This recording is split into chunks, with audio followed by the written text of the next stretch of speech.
The Quran in several verses asserts that it is in pure Arabic, by an Arab, Muhammad, to Arabs. Yet, according to my own studies, I was very surprised at the fact that many of the Muhammadan linguists had great difficulty in finding the Arabic origins or roots of many of the most important words in the Quran. Can you elaborate? Contrary to what many Muhammadan Muslim authors have us believe, Muhammad and Arabia were surrounded by higher religions and civilizations with whom they had constant and full contact, and from whom they borrowed numerous religious and cultural terms. This fact was fully recognized by the earliest Muslim exegetes, who showed no hesitation in noting words as Christian, Iranian, or Jewish in origin, as were compiled by As-Suyuti in his Itqan, Al-Tabari, Al-Baghawi, Al-Razi, and many more. It was under the later scholars such as Al-Shafi'i that this fact, for obvious sectarian reasons, was pushed into the background and an orthodox doctrine was elaborated, later turned into a dogma, to the effect that the Quran is a unique product of the Arabic language. The modern Muhammadan scholar is seriously distressed by any discussion of the foreign origin of words in the Quran. It is extremely rare, based on proven historical and linguistic grounds, that an uncivilized people, such as the pagan Arabs were, would not be enormously influenced by the surrounding more superior civilizations, religions, and cultures. For the Muhammadan Arabs to pretend that the Arabic language per se, prior to the Arabian conquest of the surrounding civilizations, contained all words used in the Quran is totally absurd, contrary to facts, unsubstantiated, and desperate wishful thinking. It is invariably the more dominant powers or civilizations that impose their language upon the lesser ones, as actually happened initially by the Greeks, the Romans, and finally by the Arabs in their turn. Anyone dispassionately studying the Quran will realize that Muhammad drew his inspiration not from his own primitive pagan religious background, but most certainly from the vocabulary and religious terms of the great monotheistic religions that had already found root in the spiritual soil of Arabia, especially the Jews and Christians. It is extremely important to point out that there were very powerful Arabian Christian tribes who were dominant both in Syria and Iraq, and who wrote and spoke Syriac. Vocabulary of Syriac origin was already coming into use in Arabia long before Muhammad and his Quran. The court of Al-Hira in Iraq was a rendezvous of the poets and literature of the day. Many of the most prominent poets of pre-Islamic Arabia, such as Amr al-Qais, Mutalammis, and Abd bin Zayd, were Christians, and their poetry was naturally impregnated with Christian words and ideas. Even in the extant poetry of the such non-Christians as Al-Nabigha and Al-Ash'a, one finds the strong influences of Syrian Christianity because they spent time at the court of Al-Hira.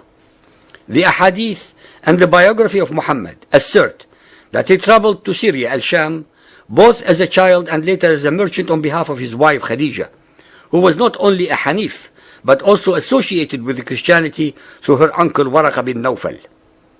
Muhammad was surrounded by enormously powerful non-Arabian influences that shaped his thoughts, his inspirations, and his Quranic prose, and to pretend that he was not affected by them is contrary to logic, to reality, to veracity, and to history.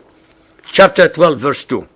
We have sent it down as an Arabic Quran in order that ye may learn wisdom. Chapter 20, 113. Thus have we sent this down as an Arabic Quran. Chapter 26, 195. In the perspicuous Arabic tongue.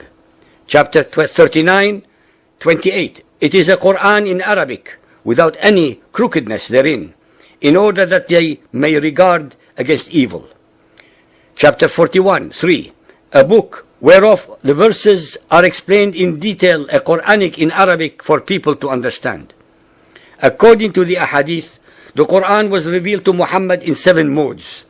Why were so many modes necessary if it were such a pure form of Arabic in the first place? Al-Tirmidhi Hadith 2215, narrated by Ubay ibn Ka'b. Ubay told of Allah's messenger meeting Gabriel and saying, I have been sent, Gabriel, to a people who are unlettered, among whom are old women and old men, boys and girls, and men who have never read a book? He replied, the Quran, Muhammad, has been sent down in 7 modes.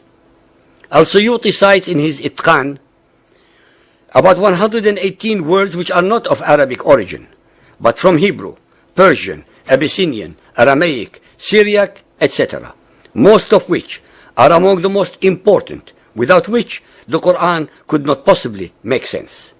The following are only a few examples. From Hebrew and Aramaic, Madrasa, school, is from Beit HaMidrash. Jahannam, hell, from Gehinnom. Shaitan, Satan, from Satan. Misr, Egypt, from Misraim. From the Christian Abyssinians, Mihrab, niche. Minbar, pulpit. Burhan, proof.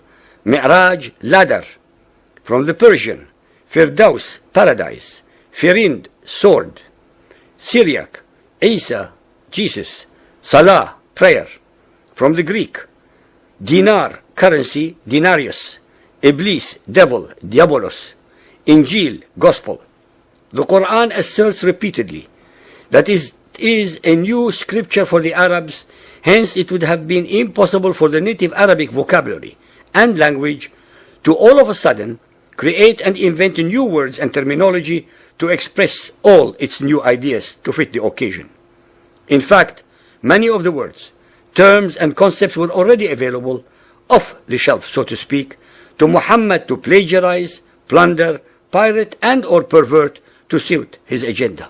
When one studies the subjects above, based upon the works of the Muhammadan exegetes, who had dealt with this very difficult but important matter, one will find out that they were themselves at a loss as to the roots of many of the words, especially since they were not linguists in the 4, 5, or 6 languages that the Quran had copied words from. They actually had the most meager philological resources at their disposal, so much so that Al-Suyuti and those who preceded him completely missed the fact that several of the words that they alleged to have been foreign were in fact Arabic in origin. The Quran cannot exist without the foreign words that permeate its verses and chapters.